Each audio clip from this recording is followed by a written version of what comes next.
Shalom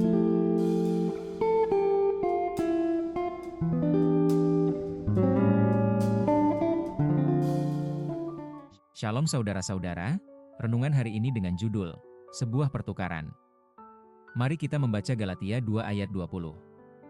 Namun aku hidup, tetapi bukan lagi aku sendiri yang hidup, melainkan Kristus yang hidup di dalam aku. Dan hidupku yang kuhidupi sekarang di dalam daging, adalah hidup oleh iman dalam Anak Allah yang telah mengasihi aku dan menyerahkan dirinya untuk aku. Pernah nggak sih Anda coba mati-matian buat jadi orang yang lebih baik, tapi ujung-ujungnya balik lagi ke kebiasaan lama? Gimana kalau saya bilang, kehidupan Kristen itu bukan soal jadi versi diri Anda yang lebih baik, tapi sesuatu yang jauh lebih radikal. Idenya bukan perbaikan, tapi pertukaran total. Kita semua pasti pernah ada di titik itu. Beban kerjaan, hubungan, tuntutan hidup yang rasanya, nggak ada habisnya. Nah, gimana kalau ternyata ada cara bukan cuma untuk dapat bantuan, tapi untuk benar-benar menukar semua beban itu dengan sesuatu yang sama sekali baru? Nah, disinilah intinya. Jantung dari semua gagasan ini, langsung dari kitab Galatia. Ayat ini bukan cuma kata-kata puitis ya.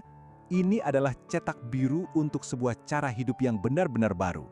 Sebuah undangan untuk mengalami pertukaran ilahi yang mengubah segalanya. Oke, sekarang ayo kita kupas tuntas ayat kunci ini, frase demi frase, biar kita benar-benar paham sedalam apa maknanya dan gimana ini berlaku buat kita hari ini. Frasa pertama ini kedengarannya ekstrim banget ya kan? Aku telah disalibkan bersama Kristus. Tapi maknanya itu justru membebaskan banget. Artinya cara hidup kita yang lama, yang penuh perjuangan, kegagalan, dan coba lagi pakai kekuatan sendiri, itu semua udah selesai. Diri kita yang lama dengan semua batasannya udah dipaku di kayu salib. Kita bebas dari siklus usaha yang melelahkan itu. Dan dari sini, kita lanjut ke poin yang lebih gila lagi. Bukan lagi aku sendiri yang hidup. Ini tuh deklarasi identitas yang super dalam. Kalau diri yang lama udah mati, terus siapa dong yang hidup sekarang? Ini bukan lagi soal aku harus berusaha lebih keras. Ini soal kematian total dari ego yang merasa bisa melakukan semuanya sendiri. Nah, disinilah pertukarannya terjadi. Ini nih intinya.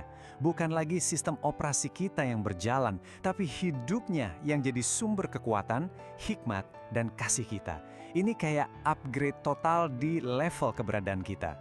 Oke, konsepnya udah dapet ya. Sekarang gimana sih pertukaran hidup ini membuka sebuah dimensi kehidupan yang benar-benar baru dalam praktek sehari-hari kita?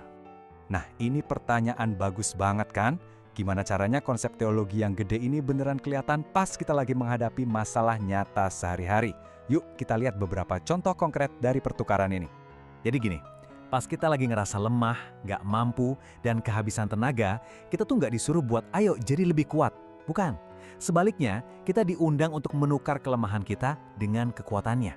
Justru di dalam kelemahan kita lah, kuasanya jadi sempurna. Kelemahan kita malah jadi panggung buat kekuatannya. Atau pas kita lagi bingung di persimpangan jalan, gak tahu harus ngapain, kita gak dibiarin nebak-nebak sendirian. Kita bisa tukar kebingungan kita itu dengan hikmatnya. Seperti yang dibilang di Yakobus 1 ayat 5, kita cuma perlu minta, dan sumber hikmat Tuhan yang gak ada habisnya, itu terbuka lebar buat kita. Terus, gimana kalau kita ketemu jalan buntu, situasi yang kayaknya mustahil banget, tembok yang nggak bisa ditembus? Nah, kita tukar itu dengan kemungkinan dari Tuhan. Apa yang mustahil buat kita, buat Dia itu sangat mungkin. Ini mengubah total cara kita memandang setiap rintangan dalam hidup. Dan yang ini mungkin yang paling menantang dari semuanya. Ketika kita berhadapan sama orang yang susah banget buat dikasihi, hati kita sendiri mungkin udah beku atau hampa. Nah, di saat-saat itulah kita bisa menukar ketidakmampuan kita dengan kasih-Nya yang tanpa syarat. Kasih ilahinya bisa mengalir lewat kita buat menjangkau mereka dengan cara yang gak akan pernah bisa kita lakukan sendiri. Dan puncaknya, yang paling luar biasa dari semua ini, dirangkum dengan sempurna di sini. Ketika Kristus hidup di dalam kita, seluruh kepenuhan Allah itu tersedia buat kita. Coba deh berhenti sejenak dan renungkan itu. Bukan cuma sebagian kecil, bukan cuma percikan, tapi seluruh kepenuhannya, kekuatannya, hikmatnya, kasihnya, itu hidup di dalam kita. Oke, kedengarannya keren banget ya. Tapi mungkin Anda sekarang mikir, terus apa dong bagian kita dalam kemitraan ilahi ini? Mari kita bahas. Ya, pertanyaan yang wajar banget. Kalau Tuhan yang kasih kekuatan, hikmat, dan kasih, terus kita ngapain?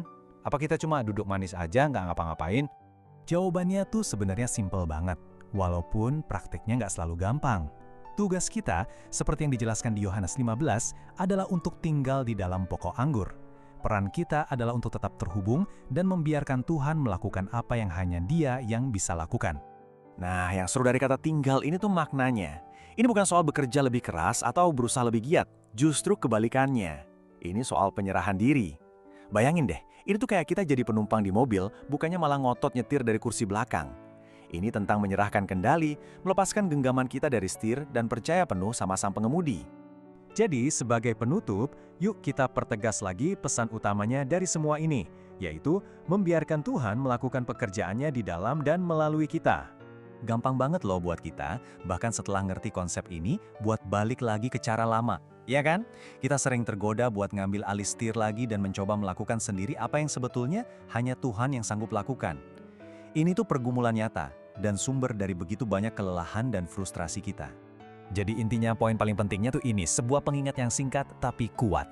Hanya Tuhan yang bisa menjadi Tuhan, kita nggak bisa. Mencoba jadi Tuhan dalam hidup kita sendiri adalah resep pasti untuk kelelahan dan kegagalan. Tugas kita itu, ya, membiarkan Dia jadi Tuhan. Dan ini membawa kita ke pertanyaan terakhir, sebuah refleksi buat kita semua. Sambil kita menutup pembahasan ini, saya mau ajak Anda berpikir sejenak. Apa satu area dalam hidup Anda, entah itu keuangan, hubungan, karir, atau masa depan, di mana Anda masih memegang kendali erat-erat? Mungkin hari ini adalah hari untuk melepaskannya. Mungkin inilah saatnya untuk benar-benar mengalami pertukaran hidup itu.